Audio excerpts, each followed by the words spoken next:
Do you watch the news? I mean, do you watch it for politics? Do you watch it for sports or maybe for weather? I mean, what's the reason you watch the news? To know what's going on around the world, to know what's going on around you. It's interesting that we really watch the news and listen to the stories and stuff. I'm from a small town in Quitman, Georgia, and I like the local news. We listen to the ABC 27 WXTV. That's what we watch at my household, just early in the morning as we're eating breakfast and everything. But one of the interesting stories that happened a few days ago was one of the coaches on our local football team. His name is Coach Marvin Mitchell. Just a background, he grew up in Quitman. He is a devout Christian, loves Jesus, and all is about Jesus and Rose County Trojan football. He is very, very well known in many areas, and he was recently talked about on the news. He just celebrated one of his birthdays, and they were celebrating his life.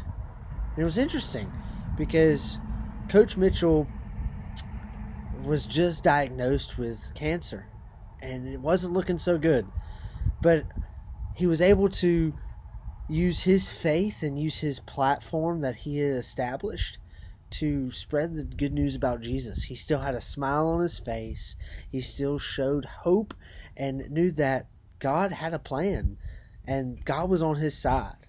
And what made it even better is he had his community around him, building him up and supporting him. And that's just awesome to know that when things go wrong, when things don't go the way we planned them, that God puts people in our lives to build us up and to let him know that he's still there with us, that he has our back, that he has a plan for us. And it was encouraging to read that story and listen to that story. And I personally know Coach Mitchell, and I got to talk to him. He goes to my church, and I got to talk to him a little bit about it. And it completely surprised him. He didn't really know that he was going to be on the news and it was going to be played in all the surrounding areas. And he just, all credit to God. And it's just a great comfort on my end to know that we have such a strong leader in my church and in my community, spreading more about the good news that Christ brings. And that's just one of the stories that